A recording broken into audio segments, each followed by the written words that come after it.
আমি ২০ বছরের একটি সুন্দরী মেয়ে। আমার শরীরটি গোলাপি কমলা রঙের এবং আকর্ষণীয়। আমাকে দেখে আমার ভাইয়ের মনটা খারাপ হয়ে গিয়েছিল। সে বিভিন্ন অজুহাতে আমাকে স্পর্শ করার চেষ্টা করত। কখনো রাতে যখন আমি একা ঘরে ঘুমোচ্ছি, সে আমার ঘরে এসে আমার শরীরে হাত বুলাত। ঘরের পুরনো দেয়ালে ছোট ছোট ফাটল আর খাঁজ দেখা যেত, যা রাতের অন্ধকারে আরও ভয়ঙ্কর লাগত, বিশেষ করে দীপাবলির রাতে যখন বাইরে আলোর ঝিলিক আর ফাটাকারি শব্দ ভেসে আসত। আবার কখনো রান্নাঘরে কাজ করার সময় সে পিছন থেকে এসে জোরে আমাকে আলিঙ্গন করত এবং আমার গলায় দাঁত দিয়ে কামড়াত। রান্নাঘরের দেয়ালেও সময়ের সঙ্গে সঙ্গে ফাটল ধরেছিল, যা দীপাবলির আলোকিত পরিবেশেও একটি অস্বস্তিকর ছায়া ফেলত।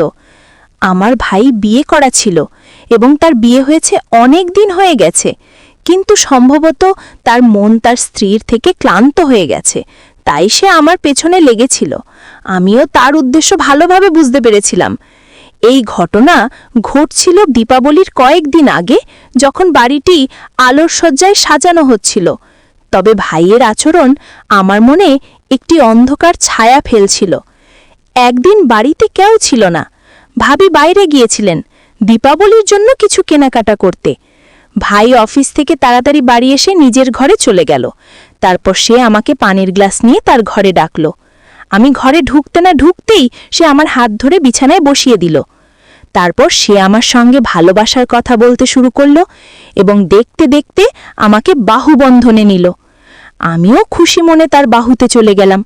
তারপর সে আমার দুপাট্টা খুলে ফেলে দিল এবং আমার বুক চাপতে শুরু করল। ঘরের দেয়ালে দীপাবলির আলোর প্রতিফলন পড়ছিল, কিন্তু সেই আলোর মাঝেও তার আচরণটি আমাকে অস্বস্তিতে ফেলল। কিছুক্ষণ পর একে একে সব কাপড় মেঝেতে পড়তে লাগল। তারপর সে আমাকে বিছানায় ফেলে দিল। আমি জানি এখনও অনেকে চ্যানেলটি সাবস্ক্রাইব করেনি। আমি সেই সব মানুষদের বলতে চাই যে দয়া করে চ্যানেলটি যতটা সম্ভব সাবস্ক্রাইব করুন। এবার থেকে আমি দুদিনে একটি গল্প আপনাদের জন্য আনব, তাই এখন চ্যানেলটি সাবস্ক্রাইব করাটা জরুরি এবং ভিডিওটি লাইক করতেও ভুলবেন না। আমার ভাবি আমার বন্ধুর মতো ছিলেন। আমি তার সঙ্গে প্রতিটি কথা শেয়ার করতাম এবং তিনি আমাকে বোনের মতো ভালোবাসতেন। আমার ভাই ও ভাবি শহরে থাকতেন আর আমি গ্রামে আমার মা বাবার সঙ্গে। ভাবি তাদের ছেলের জন্মদিনে আমাকে ৩ দিন আগেই ডেকে পাঠিয়েছিলেন, যা দীপাবলির কাছাকাছি সময় পড়েছিল। তাদের বিয়ে হয়েছে ৫ বছর এবং তাদের ছেলের এটি প্রথম জন্মদিন, যেটি তারা বড় আয়োজনে পালন করতে চেয়েছিলেন। তিনি বিশেষ করে ফোন করে আমাকে ডেকেছিলেন এবং অনুরোধ করেছিলেন যে তুমি জন্মদিনে আসবে। জন্মদিনের দিন আমি তৈরি হয়ে ভাই ভাবির বাড়িতে গিয়েছিলাম। সজ্জিত হলঘরে ঢুকতেই ভাই আমাকে আলিঙ্গন করল। হলঘরের দেয়ালে দীপাবলির আলোকিনী সজ্জা ঝলমল করছিল, কিন্তু ভাইয়ের আলিঙ্গন আমাকে অস্বস্তিতে ফেলল। আমি ভাবি সম্পর্কে জিজ্ঞাসা করাতে তিনি বললেন গনু খুব কাঁদছিল, তাই মহক তাকে দুধ খাওয়াতে ভেতরে গেছে। প্রায় ১ ঘন্টার মধ্যে জন্মদিনের পার্টি শুরু হতে যাচ্ছিল। অনেক দিন পর আমি ভাইকে দেখেছিলাম। কিছুক্ষণ পর জন্মদিনের পার্টি শুরু হলো এবং রাত পর্যন্ত চলল। পার্টি শেষ হলে অন্য অতিথিদের মতো আমিও বাড়ি যেতে যাচ্ছিলাম। তখন ভাবি আমাকে আটকালেন। তিনি বললেন, সুমন, সকাল পর্যন্ত সব অতিথি চলে যাবে, তারপর আমরা দুজনে বাইরে ঘুরতে যাব। তিনি আমাকে থাকতে বললেন। আমিও বাড়িতে বিরক্ত হয়ে পড়েছিলাম, তাই থাকার সিদ্ধান্ত নিলাম। আমার মা বাবাও আমাকে সেখানে থাকতে অনুমতি দিয়েছিলেন। পরদিন সব অতিথি চলে গেল এবং আমরা ভাবির সঙ্গে সময় কাটালাম। আমাকে একটি আলাদা ঘর দেওয়া হয়েছিল, যেখানকার দেয়ালে পুরনো ফাটলের চিহ্ন ছিল, আর আজ আমি সেখানে ৫ দিন কাটিয়েছি। আগমনের পর থেকে আমি দেখছিলাম যে গলু ভাবিকে খুব উৎপাত করেছে। ভাই ও ভাবিকে একে অপরের সঙ্গে সময় কাটানোর সুযোগও পাওয়া যাচ্ছিল না। তাই একদিন আমি ভাবিকে বললাম, এখন গলু একটু বড় হয়েছে, তাই তার মায়ের একটু প্রয়োজন নেই। একদিন তাকে আমার কাছে রেখে দাও এবং তুমি দুজনে বাইরে ঘুরতে যাও। তারপর ভাবি বললেন, গলু আমার কাছে থাকবে না। আমি তাকে প্রতিজ্ঞা করেছিলাম যে আমি গলুর ভালোভাবে যত্ন নেব। তারপর আমার উপর ভরসা করে ভাবি পরদিন ভাইয়ের সঙ্গে বাইরে চলে গেলেন। সেদিন গলু সারা দিন আমার কাছে ছিল। আমি তাকে ভালোভাবে খাইয়েছিলাম এবং সন্ধ্যার খাবারও রেঁধেছিলাম। সেদিন গলু আমার কাছে খুব খুশি ছিল। সন্ধ্যা ৮টায় ভাই ভাবি বাড়ি ফিরলেন এবং ভাবি গলুকে আমার কাছে খেলতে দেখে অবাক হয়ে গেলেন। তারপর তিনি বললেন, সুমন, তুমি একদিনেই গলুর উপর জাদু করে দিয়েছ। গলুক আর মা বাবার কাছে এত শান্ত থাকে না, যতটা ভালোবাসা ও আনন্দে তোমার কাছে থাকে। গলু সত্যি আমার সঙ্গে খুব খুশি ছিল। রাতের ঘুমের সময় গলু জেদ ধরল যে সে আমার কাছেই ঘুমোবে। তাই তার জেদের জন্য আমি ভাবির ঘরে ঘুমিয়ে পড়লাম এবং ভাবি আমার ঘরে ঘুমিয়ে গেলেন। মাঝরাতে হঠাৎ আমার শরীরে কারোর হাত অনুভব করলাম।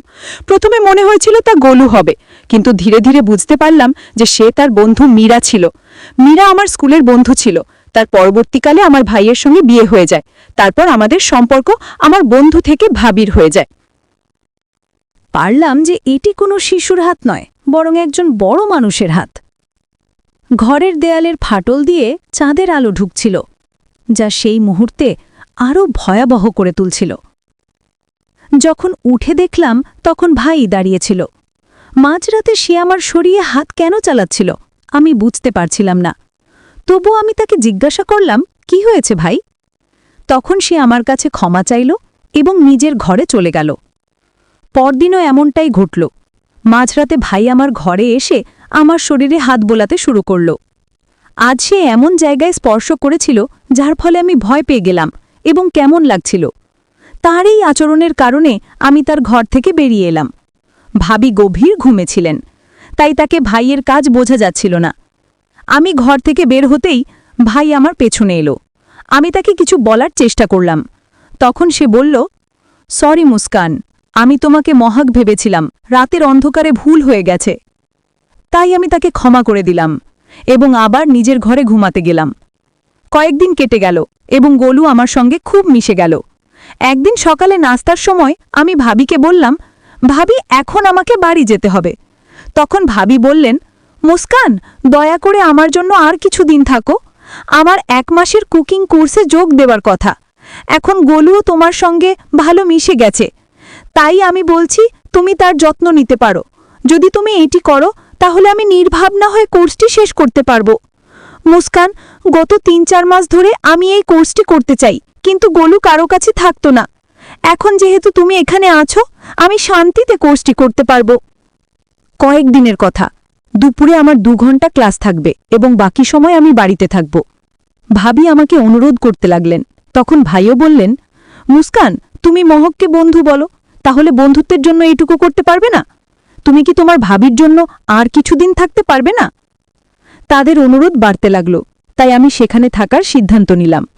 আমি তাদের হ্যাঁ বললাম। তারপর ভাই অফিসে চলে গেলেন। তিনি যাওয়ার পর ভাবি আমাকে আলিঙ্গন করে ধন্যবাদ দিলেন এবং বললেন, তোমার সাহায্যে আমি কোর্সটি শেষ করতে পারব। এটি কয়েকদিনের। একবার কুকিং শিখে নিলে আমি ধীরে ধীরে নিজের ব্যবসা শুরু করব। ভাবির আনন্দ দেখে আমিও খুশি হলাম। একদিন দুপুরে ভাবি তাদের ক্লাসে গিয়েছিলেন এবং গোলু সে সময় আমার কাছে ছিল। হঠাৎ সে কেঁদে উঠল। আমার মনে হলো গোলুকে খিদে পেয়েছে, তাই আমি দুধ খাওয়ানোর চিন্তা করলাম এবং দুধ নিতে রান্নাঘরে গেলাম। দুধ গরম হচ্ছিল এবং আমি রান্নাঘরে দাঁড়িয়েছিলাম। তখন হঠাৎ ভাই জানি না কোথা থেকে এসে পিছন থেকে জোরে আমাকে আলিঙ্গন করল এবং পরমুহূর্তে আমার গলায় জোরে কামড় দিল। তার কামড়ে আমার ব্যথা হলো, যার কারণে আমার মুখ থেকে চিৎকার বেরিয়ে গেল। রাগে পিছনে ফিরে দেখি ভাই আমার থেকে দূরে সরে গেছে। আমাকে দেখে সে বলল, মুস্কান, আমি ভেবেছিলাম তুমি মহাকের কাপড় পরেছ, তাই আমার ভুল হয়েছে। আমি বললাম কোনো কথা নেই এবং গোলুর দুধের বোতল নিয়ে ঘরে চলে গেলাম। কিছুক্ষণ পর ভাই আমার গলায় লাগানোর জন্য বরফ নিয়ে নিজের ঘরে এলেন। তিনি বললেন, মুস্কান, আমার জন্য তুমি আঘাত পেয়েছ, আমার ভালো লাগছে না, আমার ভুলের শাস্তি আমাকে পেতেই হবে। এই বলে তিনি নিজের হাতে আমার গলায় বরফ লাগাতে শুরু করলেন। তাদের চোখ আমার কাছে ঠিক লাগছিল না। তখন আমি বললাম, ভাই, আপনার সাহায্যের জন্য ধন্যবাদ, এখন আমার ভালো লাগছে, এখন থামুন। তারপর আবার বললাম, ভাই, আপনি কয়েক ঘন্টা আগেই তো অফিসে গিয়েছিলেন, আজ এত তাড়াতাড়ি বাড়ি কি করে এলেন? এতে তিনি বললেন, আজ অফিসে কাজ কম ছিল, তাই তাড়াতাড়ি বাড়ি এসে গেছি। তাদের কথায় সম্মতি জানিয়ে আমি তাদের ঘর থেকে বেরিয়ে এলাম এবং গোলুকে দুধ খাইয়ে সুপ্ত করলাম। কিছুক্ষণ পর ভাবি ও বাড়ি এলেন এবং সন্ধ্যায় চা খাওয়ার সময় আমরা সবাই একসঙ্গে বসেছিলাম। তখন ভাই বললেন, রাতে আমরা ডিনারের জন্য বাইরে যাব। এতে ভাবি বাধা দিয়ে বললেন, রাত 6টা থেকে আমার কুকিংয়ের অনলাইন ক্লাস আছে। রাঘব, আমি তোমাকে আগেই বলেছি। ভাবি আগেই তাদের অনলাইন ক্লাস সম্পর্কে ভাইকে জানিয়েছিলেন, তবুও ভাই ডিনারের কথা বলছিলেন। এতে ভাই বললেন, মহক, তুমি শুধু নিজের কথা ভাবো না, যদি তুমি ডিনারে যেতে পারো না তাহলে আমি মুস্কানকে বাইরে নিয়ে যাব। সে গত কয়েকদিন ধরে আমাদের জন্য অনেক কিছু করছে। তার আগমনের পর থেকে সে বাড়িতেই আছে। মুস্কানকেও কখনো বাইরে যাওয়া উচিত। ভাইয়ের মিষ্টি কথায় ভাবি এতটাই পড়ে গেলেন যে তাদের প্রতিটি কথা তার কাছে সঠিক লাগতে শুরু করল। তারপর ভাবি বললেন, মুস্কান, তোমার ভাই ঠিক বলছেন, তুমি সত্যিই আমাদের অনেক সাহায্য করছো। তুমি বাড়িতে বিরক্ত হয়ে পড়েছ, সন্ধ্যায় তুমি তোমার ভাইয়ের সঙ্গে ডিনারে যাও। সন্ধ্যায় ভাই আমার ঘরে একটি ওয়ান পিস ড্রেস নিয়ে এলেন। তারপর তিনি বললেন, ডিনারে যাওয়ার সময় এই ড্রেসটা পরে নাও, এই ড্রেস মহক তোমার জন্য পাঠিয়েছে। ভাইয়ের কথায় আমার ভরসা হয়েছিল। আমার মনে হয়েছিল ভাবির নামে তিনি নিজের পছন্দের ড্রেস আমাকে দিয়েছেন। তারপর ডিনারের সময় হয়ে গেল, তাই আমি সেই ড্রেস নিয়ে তৈরি হলাম। যখন আমি তৈরি হয়ে বাইরে এলাম তখন ভাবি বললেন, ওয়াও, তুমি তোমার ভাইয়ের সঙ্গে ডিনারে যাওয়ার জন্য খুব উৎসাহী লাগছ। ভাবির কথায় মনে হয়েছিল যে হয়তো তিনি এই ড্রেস পাঠাননি। আমি তাকে কিছু বলতেই ছিলাম, জিজ্ঞাসা করতে যাচ্ছিলাম, তখন ভাই বললেন, মহক, তোমার অনলাইন ক্লাসের সময় হয়ে গেছে, এখন আমরাও চলি, রাতে তাড়াতাড়ি বাড়ি ফিরব। আমি ভাইয়ের সঙ্গে ডিনারে চলে গেলাম। ভাই যে হোটেলে আমাকে নিয়ে গেলেন সেখানে পরিবারের লোক কম এবং জোড়া বেশি দেখা গেল। সেখানকার পরিবেশ খুব রোমান্টিক ছিল, যা দীপাবলির আলোর সঙ্গে মিলে আরও মায়াবী লাগছিল। কিন্তু আমি আমার প্রেমিকের সঙ্গে নয়, আমার ভাইয়ের সঙ্গে ডিনারে এসেছি। তবুও পরিবেশ যাই হোক, আমার কি করার ছিল, এই ভেবে আমি এগিয়ে গেলাম। ভাই আমার গলায় হাত দিয়ে হোটেলে প্রবেশ করেছিল। ডিনার করার সময়ও তারা বারবার আমার উন্মুক্ত পায়ের উপর হাত রাখছিল। আমি যতবার তাদের থেকে দূরে সরতাম তারা ততবার আমার কাছে আসত। তাড়াতাড়ি ডিনার শেষ করে আমরা বাড়ি ফিরে এলাম। তারপর রাতে আমি ভাবের ঘরে ঘুমানোর জন্য মনা করলাম। সেদিন রাতে মনে হয়েছিল যে আমার জন্য ভাবি ও ভাইয়ের একে অপরের সঙ্গে সময় কাটানোর সুযোগ পাওয়া যাচ্ছিল না। রাতে আমি ভাবির সামনে ভাইকে বললাম, আজ তুমি নিজের ঘরে ঘুমাও, আমার জন্য তোমাদের মাঝে দূরত্ব থাকা উচিত নয়। এতে ভাই বললেন, আমাদের একসঙ্গে ঘুমানোর কোনো প্রয়োজন নেই। এই বলে তারা অন্য ঘরে চলে গেলেন। ভাইয়ের আচরণ ও কথা দেখাচ্ছিল যে তাদের স্ত্রীতে তার কোনো আগ্রহ নেই। ভাইয়ের চলে যাবার পর আমি ভাবির ঘরে গেলাম। ভাবির মুখটা বিষণ্ণ লাগছিল। আমি তাকে জিজ্ঞাসা করলাম, ভাবি, তোমারও ভাইয়ের মাঝে সব ঠিক আছে কি? ভাই তোমাকে আগের মতো ভালোবাসেন কি না? এতে ভাবি বললেন, হ্যাঁ, সব ঠিক আছে। প্রসবের পর থেকে আমার স্বাস্থ্য খুব খারাপ হয়ে গেছে এবং ওজনও বেড়ে গেছে। তখন থেকে তোমার ভাই আমার থেকে একটু দূরে থাকতে শুরু করেছে, কিন্তু আমি শীঘ্রই নিজের জন্য এবং তাদের জন্য পাতলা হয়ে উঠব। তারপর তিনি আমাকে জিজ্ঞাসা করলেন, তুমি এখনো বিয়ে করনি কেন? তোমার বয়স এখন ২০ বছর হয়ে গেছে, এখন তোমাকে বিয়ে করা উচিত। এতে আমি বললাম, আমার মঙ্গল দোষ আছে। মা বাবা বলেন যে মঙ্গল দোষযুক্ত মেয়ের বিয়ে মঙ্গল দোষযুক্ত ছেলের সঙ্গে হওয়া উচিত। আমি ২০ বছরে পৌঁছেছি, কিন্তু এখনও আমার পারফেক্ট জীবনসঙ্গী পাইনি, তাই আমি এখনও একা। তারপর ভাবি বললেন, তোমার মতো সুন্দরী ও আকর্ষণীয় শরীরযুক্ত মেয়ের উপর যে কোনো পুরুষের খারাপ নজর পড়তে পারে। তুমি পুরুষদের থেকে সাবধানে থাকো। কথা বলতে বলতে আমরা ঘুমিয়ে পড়লাম। পরদিন ভাবি তাদের ক্লাসে গেলেন। সে সময় গোলু আমার সঙ্গে খেলছিল এবং খেলতে খেলতে সে ঘুমিয়ে পড়ল এবং আমিও তার পাশে ঘুমিয়ে পড়লাম। কিছুক্ষণ পর গোলু ঘুমের মধ্যে কাঁদতে শুরু করল এবং আমাকে তার মা ভাবতে লাগল। গোলু কাঁদছিল। তখন আমি ভাবিকে ফোন করলাম, কিন্তু সে কুকিং ক্লাসে ছিল, তাই ফোন ধরেনি। আজ গোলু আমাকে তার মা ভাবছে। তাকে শান্ত করার জন্য আমি তাকে দুধের বোতল দিলাম, কিন্তু সে দুধ খেতে রাজি ছিল না। অনেক সময় কেটে গেল, কিন্তু তার কান্না থামেনি। অবশেষে আমি তাকে কোলে নিলাম এবং শান্ত করার চেষ্টা করলাম। আমি তাকে বুকে জড়িয়ে ধরলাম যাতে সে মায়ের মতো অনুভব করতে পারে। ভাবিকে বাড়ি ফিরতে আরও ২ ঘন্টা বাকি ছিল এবং গোলুর এতক্ষণ কান্না দেখে আমার ভালো লাগছিল না। তাই আমি কিছুক্ষণের জন্য গোলুর মায়ের ভূমিকা পালনের নাটক করলাম। আমি তাকে বুকে জড়িয়ে ধরলাম এবং শান্ত করতে লাগলাম। কিছুক্ষণ পর গোলু ঘুমিয়ে পড়ল এবং আমিও ঘুমিয়ে পড়লাম। তারপর হঠাৎ আমার ঘুম ভেঙে গেল এবং দেখলাম ভাই আমার সামনে দাঁড়িয়ে আছে।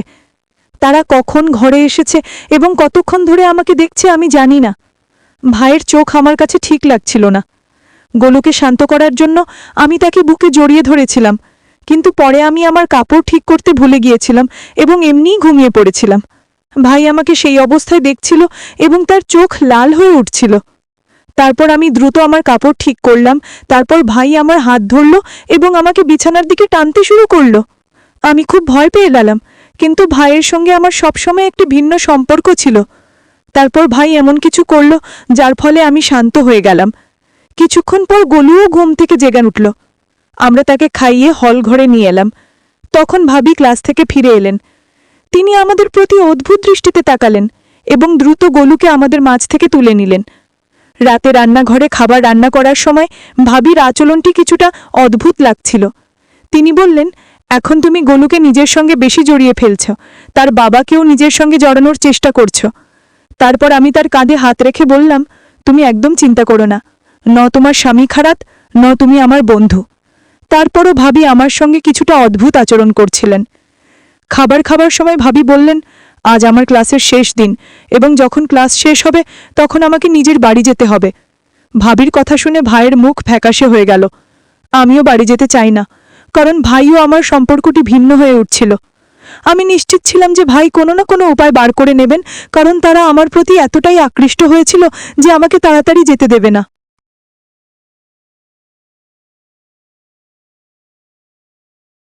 ডাকলেন। পানির গ্লাস নিয়ে আমি ভাইয়ের ঘরে গেলাম। আমি যেই তাকে পানির গ্লাস দিতে হাত বাড়ালাম, তখন তিনি আমার হাত ধরে ফেললেন এবং বললেন, মুস্কান, তুমি আমাকে আর কত দেরি করাবে? আমি তোমাকে ইতিমধ্যে বেশ কয়েকবার ইঙ্গিত করেছি। যদিও তুমি এতদিন আমার সামনে ছিলে, কিন্তু আমি তোমার সঙ্গে সে সময় কাটাতে পারিনি যতটা আমি চাই। কাল তোমাকে সেই অবস্থা দেখে আমার চোখ জল করছিল। মহক আজ সমগ্র দিন বাড়িতে থাকবে না। আজ আমাদের সমগ্র দিন একে অপরের সঙ্গে সময় কাটানোর জন্য। আমিও ভাইয়ের কথা মেনে নিলাম, কিন্তু তাকে একটি প্রশ্ন করলাম, ভাই, তুমি বিয়ে করা হয়ে গেলেও আমার কাছে কেন আসছো? এর ফলে যদি তোমার সম্পর্ক ভেঙে যায়, তাহলে ভাবিকে কি উত্তর দেবে? তারপর ভাই বললেন, মুস্কান, তুমি বেশি ভাবছো। মহক শুধু আমার স্ত্রী, আমি আর তাকে ভালোবাসি না। আমি তাকে কুকিং ক্লাস করতে দিচ্ছি কারণ আমার চাকরি চলে গেছে, যাতে সে কিছু টাকা রোজগার করে আমাকে সাহায্য করতে পারে। নইলে আমি তাকে কোনো আনন্দ পাই না। যদি তোমার আপত্তি না থাকে তাহলে আমরা বিয়ে করতে পারি এবং গোলুও তোমাকে তার মা মনে করবে। তারপর ভাই হেসে আমাকে বাহুবন্ধনে নিলেন এবং আমিও ভালোবাসায় তাদের বাহুতে চলে গেলাম। ভাই আমার দুপাট্টা ফেলে দিলেন এবং আমার বুক চাপতে শুরু করলেন। তখন আমাদের ঘরের দরজা খুলল এবং ভাবি আমাদের সামনে দাঁড়িয়েছিলেন। আমাকে ভাইয়ের বাহুতে দেখে তিনি চমকে গেলেন। আমার চোখ যেই ভাবির উপর পড়ল, আমি ভাইকে ঠেলে দূরে সরিয়ে দিলাম এবং ভাবির কাছে গিয়ে দাঁড়ালাম। ভাই ভাবিকে বললেন, মহক, তুমি মুস্কানকে তার বাড়ি পাঠিয়ে দাও। আমি ফাইল নিতে বাড়ি এসেছিলাম, তখন মুস্কান সুযোগ নিয়ে আমাকে আলিঙ্গন করেছে। ভাই আমার সম্পর্কে মন্দ কথা ছড়াচ্ছিলেন। তিনি ভাবিকে বললেন যে আমি তাদের সঙ্গে সম্পর্ক গড়তে চাই। তারপর ভাবি আমাকে রাগে দেখতে শুরু করলেন। তারপর ভাবি ফিরে ভাইয়ের একটি জোরালো চড় মারলেন এবং বললেন, আমি সব শুনেছি। নীচ মানুষ, যেদিন মুস্কান পানির গ্লাস নিয়ে এই ঘরে এসেছিল, তখন থেকে আমি ফোনে সব শুনছি। কাল রাতে মুস্কান আমাকে তোমার সত্যতা জানিয়েছিল। আমি অজান্তে মুস্কানের ওপর অভিযোগ করেছিলাম, কিন্তু এখন সব জেনে গেছি যে তুমি মুস্কানের থাকার জন্য কেন জোর দিচ্ছিলে। কাল রাতে তুমি তোমার সঙ্গে নাটক করে আমার সামনে তোমার সত্যরূপ প্রকাশ করেছিলে। তুমি তার সঙ্গে জোর করে কিছু করার চেষ্টা করেছিলে। আমি বুঝেছি যে তুমি অফিসেও কোনো মহিলা কর্মচারীর সঙ্গে ছেঁড়াছিড়ি করেছো, তাই তোমার চাকরি চলে গেছে। এখন বুঝতে পারছি তুমি প্রতি মাসে চাকরি কেন বদলাও। গত 6 বছর ধরে তুমি আমাকে ভুল করেছো। আমি বাড়ির সবকিছু দেখাশোনা করতাম এবং তুমি বাইরের মেয়েদের উপর টাকা খরচ করতে। মুস্কান আমাকে সেই অদ্ভুত বার্তাও দেখিয়েছে যা তুমি তাকে পাঠিয়েছিলে। আমি ভাবির সামনে ভাইয়ের সত্য রূপ আনতে চেয়েছিলাম এবং এখন তার রূপ ফাঁস হয়ে গেছে। নইলে আমি তার জন্য সবকিছু করছিলাম, কিন্তু সে বাইরের মেয়েদের পেছনে ছুটছিল। সে কখনো তার স্ত্রীকে ঠিকভাবে দেখেনি এবং আমার পরিশ্রমের কদর করেনি। মুস্কান, তুমি সময় মতো আমার চোখ খুলে দিয়েছ। তোমার কারণে আমি আমার কুকিংয়ের স্বপ্ন পূরণ করতে পেরেছি। এখন আমি শীঘ্রই নিজের ছোট ব্যবসা শুরু করব। আমি নিজের পায়ে দাঁড়িয়ে আমার ছেলের যত্ন নেব। আমার জীবনে এই হুমকি দেওয়ার লোকদের প্রয়োজন নেই। তারপর ভাবি আমাকে ধন্যবাদ দিলেন এবং বললেন যে মিথ্যা সম্পর্ক থেকে বের হতে আমি তার অনেক সাহায্য করেছি। এখন ভাবি শুধু একজন মা এবং বিভিন্ন ধরনের কেক বানিয়ে অর্ডার নিয়ে ভালো টাকা রোজগার করছেন। তিনি নিজের ও তাদের ছেলের ভালোভাবে যত্ন নিচ্ছেন। ভাবি আজ একটি স্বাধীন নারী হিসেবে জীবন কাটাচ্ছেন এবং আমিও ভাবির সঙ্গে খুব খুশি। গল্পটি কেমন লাগলো কমেন্ট করে অবশ্যই জানাবেন এবং যদি এখনও চ্যানেলটি সাবস্ক্রাইব করেন নাই তাহলে দয়া করে চ্যানেলটি সাবস্ক্রাইব করুন, সঙ্গে বেল নোটিফিকেশনটি অলে রেখে ভিডিওটি লাইক করবেন। আমি আবার একটি নতুন গল্পে আপনাদের সঙ্গে দেখা করব। তার মধ্য পর্যন্ত নিজেদের যত্ন নিন। ধন্যবাদ।